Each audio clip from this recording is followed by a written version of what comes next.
जय गुरु जी, संगत जी। जय गुरु जी। शुक्राना गुरु जी, अनंतम अनंतम शुक्राना गुरु जी। संगत जी, मैं अपना सत्संग शुरू से रिकॉर्ड करके भेज रही हूँ। ये मैं अपनी जर्नी शुरू से बता रही हूँ। मैं पठानकोट से बिलोंग करती हूँ, पठानकोट से हूँ मैं। मेरा गुरु जी के साथ मिलना मतलब 23 में शुरू हुआ। जैसे 2023 में मैं गुरु जी से जुड़ी हूँ।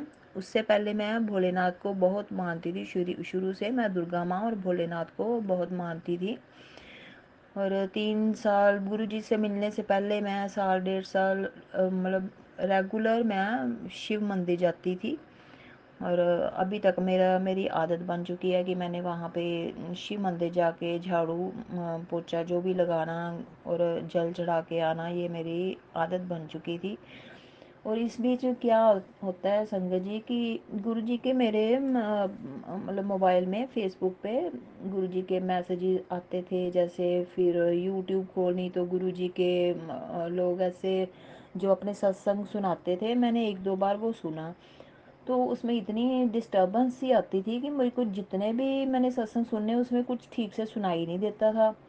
तो मैंने मैंने ऐसे ही सोचना कि पता नहीं क्या बात है, ये क्या सत्संग सुनाते हैं, मुझे तो कुछ समझ भी नहीं आती इनकी। मतलब जितने भी मेरे सामने मैं सुनने की अगर कोशिश करती तो उसमें डिस्टर्बेंस इतनी होती कि उनकी आवाज़ कट कट के आ रही, मुझे सुनाई नहीं पड़ती थी। उसके बाद संगत जी 2023 में जैसे मेरे भाभी का ऑपरेशन हुआ था, हार्ट का। तो उसके बाद वो अपने मन में बोलती रही कि मैंने अब गुरुजी का नाम लेना है, गुरुजी का नाम लेना है मुझे। मेरी भाभी है, मैं मेरा 20 मिनट का रास्ता मेरे ससुराल में। तो मेरे भाभी मेरे को फ़ोन करके कह रहे हैं कि आप दीदी जो आप गुरुजी को मानते हो तो आप अपने मदर इन लॉ से पूछ कर बताओ कि वो नामदान कैसे लेते हैं ये वो। तो हमने राम शरणम वाले जी का नाम लिया हुआ था, पर मैं जब से नाम मेरे ससुराल वालों मेरे को ज़बरदस्ती नाम दिलवाया हुआ था, जबकि मैं एक बार भी सत्संग उनका अटेंड नहीं करने जाती थी, ना ही मेरा राम नाम में मन लगता था। तो मैंने भाभी को बोला ठीक है मैं बता तो दूंगी। तो इतने में भाभी मेरे मायके में एक आंटी जो मेरे भाभी के फ्रेंड थे, वो ना स्वरूप लेके भाभी के घर में खुद ही आते हैं और बोलते हैं कि आपने गुरुजी का ये स्वरूप रख लो। तो मेरे भाभी कहते, उन्होंने जैसे बताया कि मैंने पकड़ लिया और दीदी मैंने ऐसे घर में रख दिया। तो उसके बाद बोलते मेरा कोई मतलब माइंड में नहीं था कि ये गुरुजी हैं क्या है, मैंने इनको इनका नाम लेना या नहीं लेना। उसके बाद थोड़े दिन बाद वही आंटी एक और स्वरूप लेके मेरे छोटी भाभी उनके पास ले आए कि आप भी ये स्वरूप रख लो।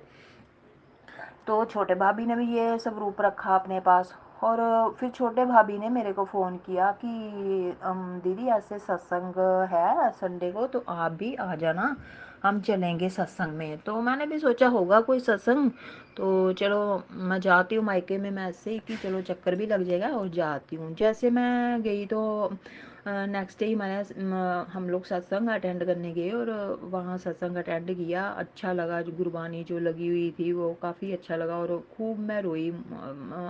संगत जी समझ तो आता नहीं किस बात का रोना आ रहा किस बात का नहीं। चलो हम वापस आ गए। 1 महीने में 1 महीना गए, नेक्स्ट मंथ जैसे हमने, मेरा भतीजा कनाडा से आया हुआ था, तो उसको हमने उसने वापसी पे उसको हमने दिल्ली एयरपोर्ट छोड़ने जाना था। मैंने तो नहीं, खैर मेरे भाभी भाई उनकी फैमिली जो भी है तो उन्होंने जाना था छोड़ने। तो वो कह रहे हैं कि हम तो छतरपुर भी जाके आएंगे। तो गाड़ी में मतलब 8 सीटर गाड़ी होने के बावजूद मतलब 8 मेंबर उनके थे, मेरा कुछ सीट का बन रहा नहीं था। तो वो कह रहे कि दीदी आप तो रह जाओगे, तो ऐसा है कि हम लोग जाएंगे छतरपुर। और मैं 3-4 दिन बाद उन्होंने जाना था और मैं संगत जी इतना रो रही हूँ गुरु जी के पास आके कि सब मेंबर को आपने, मेरे भाभी ने अपनी फैमिली के सभी मेंबर्स को गुरु जी के साथ जोड़ दिया था। मेरे मम्मी, मेरे ब्रदर जो भी है, सभी मेंबर बच्चों तक वो गुरु जी के मतलब उन्होंने सत्संग अटेंड किए। तो मैं खूब रोई गुरुजी के आगे। मैंने कहा गुरुजी आपने मेरे को सत्संग पे तो उनके साथ बुलाया और मुझे तो आपने बुलाया नहीं एक बार भी। तो मैं मतलब मेरे साथ क्या नाराज़गी है। मैं खूब रोती रही 2-3 दिन, तो मैं खूब रोई। फिर मैं जैसे मैंने मन से निकाल दिया कि चलो कोई बात नहीं, अगर नहीं बुलाया तो चलो जाने दो। फिर जैसे मैं सेटिस्फाइड हुई तो मतलब मेरे भाभी कह रहे हैं कि चलो आप भतीजे से मतलब मिल के मिल जाओ, उसने फिर वापस चले जाना। तो जैसे मैं मिलने गई हूँ उनके पास, तो जैसे हम रात को बैठे हुए हैं तो ऐसे सलाह करते रहे कि यार मैंने कहा चलो कोई नहीं, मेरा तो बनना नहीं जाने का, चलो कोई नहीं अब मैं इसको मिल जाती हूँ। तो मैं मिल के भतीजे को वापस आ गई। तो उसने 2 दिन बाद उसने दिल्ली मतलब एयरपोर्ट जाना था सभी फैमिली ने। तो उसके बाद ना मेरे भतीजे का अचानक फ़ोन आता है, बुआ आप ऐसा करो आप इधर आ जाओ। तो मैं और आप, जो कनाडा से भतीजा आया हुआ वो बड़ा भतीजा, वो कह रहा कि बुआ आप आ जाओ, मैं और आप ट्रेन में चलते हैं, इनको जाने दो गाड़ी में। तो मैंने कहा ना बेटा, मेरे को अच्छा नहीं लग रहा कि तू इधर आया हुआ तो मैं और तुम ट्रेन में चले गए। कहता ट्रेन में बहुत मज़ा आता है बुआ, आप आ जाओ। तो मैंने कहा यार मैं अभी तैयारी भी नहीं की, तूने तो कल जाना है। तो वो कहता मैं आपको लेने आ रहा हूँ, आप फटाफट जो भी कपड़े मिलते हैं आप निकाल लो। तो संगत जी ऐसा हुआ, वो अचानक आ गया, मुझे ले भी गया। नेक्स्ट डे हम दिल्ली छतरपुर चले गए, वहाँ पे बड़े मंदिर देखा, सभी हम मेंबर वहाँ पे जाके आए, लंगर प्रसाद खाया, बहुत अच्छा वहाँ पे माहौल था। फिर हम वापस आए हैं। वापस आफ्टर 15 डेज़ हमारा क्या मतलब डुगरी के लिए भी हमारा टूर बन गया। हम डुगरी भी मत्था टेकने चले गए। वहाँ इतनी संगत जी, वहाँ रश, और जैसे मैंने एंटर किया गुरुजी के साथ, मेरा मन इतना वहाँ पे फीलिंग भरा मतलब। और गुरुजी ने इतनी वहाँ पे मेरे को एंट्रेंस पे ही इतनी खुशबू गुरुजी की आई कि मतलब बहुत ज़्यादा जैसे। और मैंने बाकियों को पूछा, भाभी लोगों को, बोलते हमें तो आई नहीं। तो चलो वहाँ भी दर्शन कर दिए। फिर हम वापस आए। फिर थोड़े दिनों बाद मेरा हरमंदिर साहब का प्रोग्राम बन गया। मेरी सिस्टर आई हुई थी चंडीगढ़ से, तो वो कह रही है कि तू अपने ससुराल से इधर पठानकोट आ, मैं भी आई हुई हूँ, हम हरमंदिर साहब चलेंगे मत्था टेकने। तो मैं सुबह का ब्रेकफास्ट बना रही थी। मैंने कहा नहीं नहीं अभी सब ने ब्रेकफास्ट करना है और तू अब बता रही है मेरे को, तो मैं कैसी आऊँ। कहती नहीं नहीं तू आ जा। वो भी मैंने सब ब्रेकफास्ट छोड़ा, मेरे मदर इन लॉ ने संभाल लिया पीछे, और मैं हरमंदिर साहब जा रही हूँ उनके साथ, फैमिली के साथ। तो रास्ते में सोच रही हूँ कि ये क्या, कभी गुरुजी के चली हुई हूँ, कभी हरमंदिर साहब चली हुई हूँ, अब सिखों के मैं वहाँ चल पड़ी। तो मैं मन में यही सोचती जा रही हूँ। अच्छा संगत जी ऐसे होता है जैसे हम हरमंदिर साहब हम जाते हैं, तो मेरे जीजा जी थे तो मजाक करने लगे कि तूने लंगर खाना। मैंने कहा हाँ मैं तो खाऊंगी लंगर, तो अगर लंगर नहीं मिला तो मैं चाय ज़रूर यहाँ से पी के जाऊँगी। तो बोलते कि चलो ठीक है। तो हम लोग जैसे चाय पीने गए, वहाँ एक सरदार अंकल जी थे, उन्होंने ना ऐसे रस्सी पकड़ी हुई थी। तो कहते हैं आप हम लोग बोल, वो सीढ़ियों का रास्ता, तो हमने बोला कि लंगर प्रसाद क्या इतने रश में जाना, हम चाय प्रसाद यहाँ से ले लेते हैं। तो वो कहते हैं नहीं आप लंगर प्रसाद इधर से चले जाओ। उन्होंने जैसे रस्सी पीछे करी, हम लोग लंगर प्रसाद लेने चले गए। वो पास ही हॉल था उसका। तो अंदर जैसे एंटर किया, हम लोगों के पास थालियाँ नहीं थी। तो वो कहते कि थालियाँ तो बाहर से लेके आना पड़ता है। तो मैंने अपनी सिस्टर को बोला आप लोग यहाँ बैठो, तो चलो मैं थालियाँ बाहर से लेके आती हूँ। जैसे मैं थाली लेने बाहर आती हूँ, वही सरदार अंकल जी थे। तो मैंने कहा अंकल जी मेरे को तो मतलब थालियाँ चाहिए, वहाँ हमें तो पता नहीं था अंदर बाहर से लेके जाते हैं। तो अंकल जी कहते हैं बेटा आपने सिर पे दुपट्टा क्यों नहीं लिया हुआ। मैं ना हंसने लग पड़ी। मैंने कहा नहीं नहीं अंकल जी मैंने लिया हुआ था तो उतर गया। तो फिर बोलते अपना सिर ढक ले। तो मैंने जैसे सिर ढका और उन्होंने मेरे सिर पे अपना ना हाथ रख दिया और कहते ये ले थालियाँ भी ले और मेरा आशीर्वाद भी ले। तो संगत जी मैं मतलब एकदम मैं स्टन सी होगी कि ये क्या मतलब मेरे को आशीर्वाद आशीर्वाद दे रहे हैं ये। तो मैं थालियाँ लेके चली गई। जैसे मैं अंदर लंगर प्रसाद कर रही थी, तो मैं सोचने लगी कि अब ना मैं ये जो सरदार अंकल जी बाहर हैं, मैंने तो इनसे फिर से मिलना और इनका आशीर्वाद मैंने दोबारा लेके जाना है। मेरे को मतलब अचानक ऐसा लगा कि जैसे गुरुजी का आशीर्वाद था या जो भी है, गुरु नानक देव जी वहाँ पे हरमंदिर साहब गए, उन्होंने आशीर्वाद दिया। ऐसे हुआ क्या अचानक उन्होंने मेरे सिर पे हाथ भी रखा, ऐसे बोले। और जैसे हम अंदर से मतलब प्रसाद खा के बाहर आए हैं, तो वो ना तो वहाँ वो अंकल जी मिले, ना कोई रस्सी पकड़े, वहाँ पे कोई था ही नहीं। और मैं इतनी हैरान कि ये मतलब क्या हुआ ऐसे। चलो हम वो, हो सकता है गुरुजी ने रियलाइज़ कराया मुझे कि वहाँ भी मैं हूँ और मेरा आशीर्वाद तुम्हें मिल गया। और तीसरे दिन मुझे वहाँ से मेरे को मैसेज भी आ रहा है कि गुरुआं दा लंगर बड़े भागां वालिਆਂ ਨੂੰ मिलता और गुरु का आशीर्वाद बड़े भागां वालिਆਂ ਨੂੰ मिलता। तो मैं फिर समझ गई कि ये गुरु जी का ही आशीर्वाद था। उसके बाद संगत जी हम लोग सत्संग जो मंथली सत्संग होता है वहाँ हम जाने लगे। तो 3-4 महीने की बात है, उस वो जो जिन छोटे भाभी ने हम लोगों को गुरुजी के साथ जोड़ा, वो मतलब वो अचानक बीमार पड़ गए। तो उससे पहले संगत जी जो मंथली सत्संग होते हैं वहाँ मैं जाती थी। तो मेरे मन में बड़ा था कि मैंने मतलब कोई सेवा लेनी यहाँ पे। तो जो वहाँ के हेड थे, एक बार वो कह रहे हैं, मैं खड़ी थी साइड पे, तो वो बोलते हैं हाँ जी क्या चाहिए आपको। वो हाथ जोड़ के मेरे पास आए। तो मैंने कहा नहीं नहीं अंकल जी मुझे कुछ नहीं चाहिए। और फिर मेरे मुंह से निकल गया कि मुझे अंकल जी सेवा चाहिए। तो कहते, मैंने कहा मुझे ना सेवा चाहिए, जैसे मेरे को झाड़ू पोछा लगाने की सेवा ही चाहे दे दो, क्योंकि मैं शिव मंदिर में झाड़ू पोछा लगाती हूँ। तो मेरे मुंह से भी वही निकला। तो मैंने कहा जहाँ गुरु जी का आप दरबार लगाते हो तो मैं वहाँ झाड़ू पोछा भी लगा लूँगी, मुझे ऐसी कोई सेवा दे दो चाहे। तो वो हंस पड़े, कहते कोई बात नहीं, झाड़ू पोछे की सेवा तो मुझे पता नहीं, और मैं 7 साल मैंने बर्तनों की सेवा की हुई है, मैं आपको बर्तनों की सेवा दे दूंगा।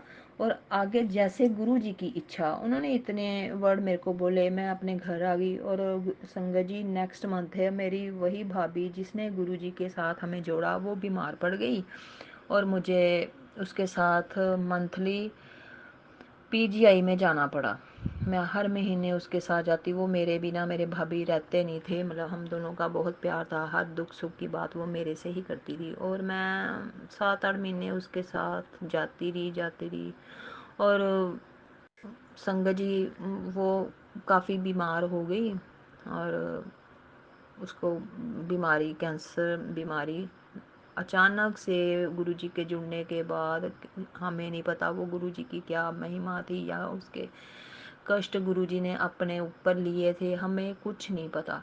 उसने काफ़ी स्ट्रगल किया बीमारी के साथ। एंड तक वो इतनी पॉजिटिव रही, मतलब संगत जी हम क्या बताएं, इतनी पॉजिटिव एंड तक वो। और उसने इतना पॉजिटिविटी अपने अंदर समेटी हुई थी, ये गुरुजी का ही कोई आशीर्वाद था उसको, कि वो एंड तक ऐसे डोसे समोसे इडलियाँ ये वो खा रही है। उसको कोई पता नहीं, उसको कोई देख के ये नहीं कहता था, शक्ल से ज़रूर वो दिखती थी कि बीमार है, पर मेंटली और बोल चाल में वो बिल्कुल ऐसे था कि जैसे आज ही इसने खड़े हो जाना ठीक हो के। और लास्ट उसको जैसे डॉक्टर्स ने जवाब दे दिया, हम लोग घर आ गए। और मुझे ये हैरानी होती कि जो मैं सेवा गुरु जी से मांग रही थी कि मुझे चाहे झाड़ू पोछे की, चाहे फ्लशों की, मैंने तो इतना भी बोला कि फ्लशों की चाहे मेरे को साफ़ करने की आप सेवा दे देना। और वो सेवा मेरे को भाभी की मिली जो गुरुजी ने दिलवाई। मैं उनकी सेवा, उनका सब कुछ मैंने एंड तक किया, इवन की उनकी पोटियाँ पाटियाँ भी साफ़ करने को मेरे को मिली। तो इसके लिए भी शुक्राना गुरुजी की जो आपने सुना, मतलब मेरी जो अरदास सुनी। और दुख भी हुआ भाभी के चले जाने का। और अब वो उनकी, मेरे भाभी के 2 बच्चे थे। अब मेरे भाई ने उसका बहुत साथ दिया एंड तक, उसका मतलब मेरे भाभी का साथ दिया।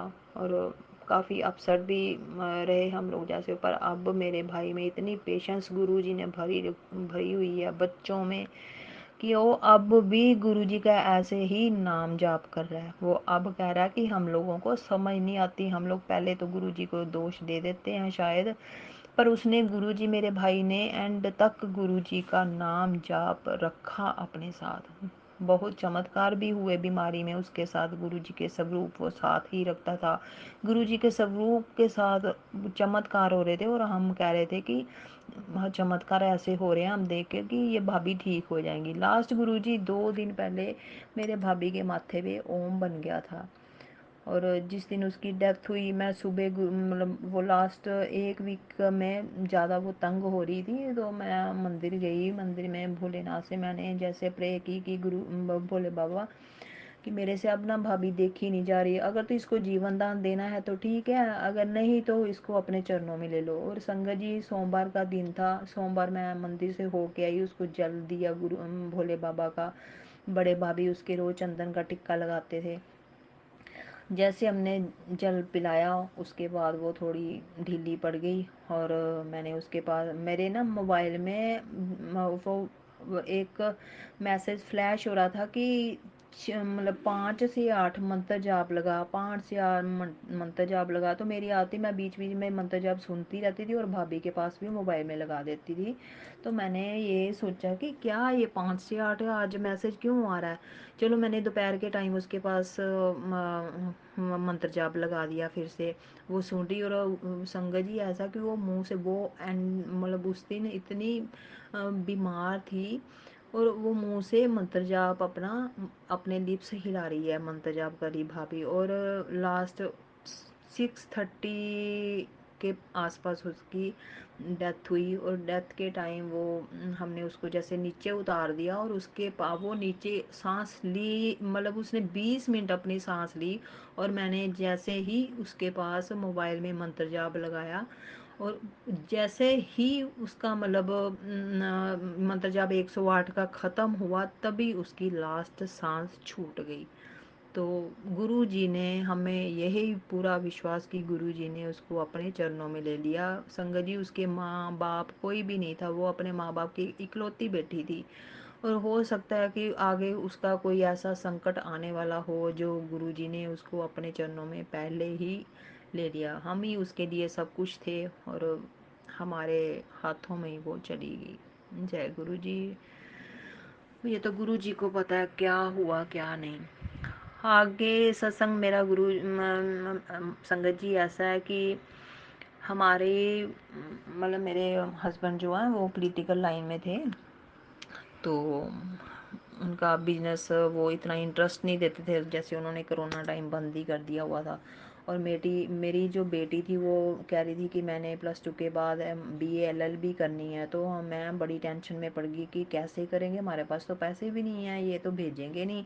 और इसके पापा बोली जा रहे कि नहीं तो यहीं पे हमारे जो लोकल कॉलेज होते हैं तो वहाँ एडमिशन ले, मैं इतने पैसे नहीं दे सकता। तो वो कह रही मैंने LLB करनी है। वो मेरे को इतनी टेंशन पड़ गई। और संगत जी ऐसा हुआ कि हमारी ज़मीन जो हमारे दादे परदादों की ज़मीन थी वो कभी हम लोगों ने कभी नहीं सोचा हुआ कि वो बेचेंगे। जो हमारे ताया जी वगैरह हैं वो हमने कभी नहीं सोचा था कि वो बेच देंगे। और अचानक ऐसा सरकमस्टांसिस बने हैं जहाँ हम लोगों के बुजुर्ग कह लो गुरु जी के रूप में।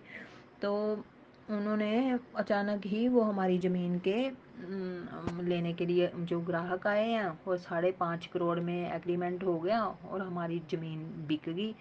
और हम आराम से अपने बच्चों की एडमिशन हमने करवा दी। ये मेरा दूसरा सत्संग था, शुक्राना गुरु जी। तीसरा सत्संग मेरा बेटे को लेके है कि मेरा बेटा जो ग्रेजुएशन कर रहा है वो अपने रूम में ऐसे घुसा रहता था, ना उसने बाहर आना, बाहर घूमते रहना। और एक अपने रूम से वो बाहर नहीं आता था, अंदर दिन रात अंदर बैठे रहना। और हम लोग इतने परेशान थे, इसकी दादी और पापा इतना गुस्सा करते थे, अंदर क्या करता है ये, नशे करता है, ये है वो है, बहुत उन्होंने बोला। और अब मुझे क्या पता कि वो क्या करता है क्या नहीं संगत जी, पर मैं माँ हूँ, मुझे बहुत दुख होता था। तो मैंने गुरु जी से अरदास लगाई है बाबा कि मेरे बेटे को सद्बुद्धि दो, ये क्या करता है अंदर क्या नहीं मुझे समझ नहीं आता, पर मुझे बातें बहुत सुनने को मिलती हैं। तो शुक्राना गुरु जी का कि वो अब पहले से उस रूम को उसने छोड़ दिया, अब हमारे साथ ऊपर सोता है, बैठता है। इसके लिए लख लख शुक्राना। एक और संगत जी मेरा सत्संग मेरी बेटी को लेके है। मेरी बेटी अभी लास्ट मंथ जो सत्संग हुआ था गुरुजी के बर्थडे वाले दिन 7 जुलाई को, वहाँ हम लोग, वो यूनिवर्सिटी से आई हुई थी, तो हम लोग ने सत्संग अटेंड किया। तो उस दिन खूब नाचते हैं गुरुजी के बर्थडे पर, तो मेरी बेटी खूब नाची गुरुजी के आगे जाके दरबार के, बहुत नाची, और कह रही मुझे ऐसा लग रहा था गुरुजी भी मेरे साथ नाच रहे हैं।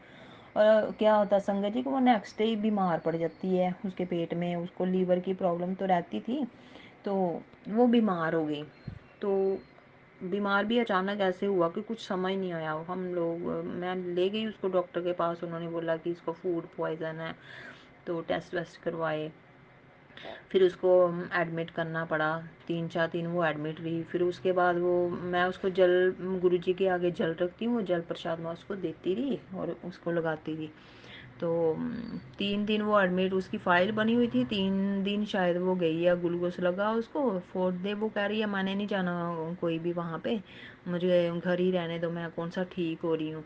तो जो 3rd डे वहाँ पे एडमिट थी हॉस्पिटल, तो उसके पास वो छोटी सी बटरफ्लाई आके बैठी, और उसके बाद वो हम लोग घर आ गए शाम को। जैसे नेक्स्ट डे वो ना तो हॉस्पिटल गई, ना उसने दिखाया, और संगत जी ये चमत्कार देखो कि वो अपने आप ही ठीक हुई। उसको मतलब जबकि लीवर इन्फेक्शन बहुत बता रहे थे उसके, पता नहीं वो सेल वेल जो होते हैं वो बहुत बड़े हुए थे, तो डॉक्टर्स ने ऐसा बोला था, पर वो अब उस दिन के बाद वो बिल्कुल ठीक है। तो कहते हैं ना गुरुजी के आगे नाचो, तो गुरुजी जो है वो स्कैनिंग कर लेते हैं।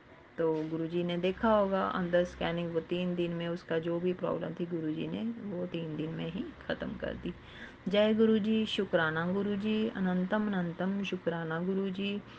संगत जी बहुत से सत्संग है मेरे पास, तो ऐसे बहुत से सत्संग है जो मैं भूल भी गई हूँ, और इतना लंबा सत्संग हो जाएगा, इसलिए मैं यहीं पे विराम देती हूँ। ओम नमः शिवाय, शिवजी सदा सहाय। ओम नमः शिवाय, गुरुजी सदा सहाय। जय गुरुजी, शुक्राना गुरुजी, अनंतम अनंतम शुक्राना गुरुजी। जय गुरुजी।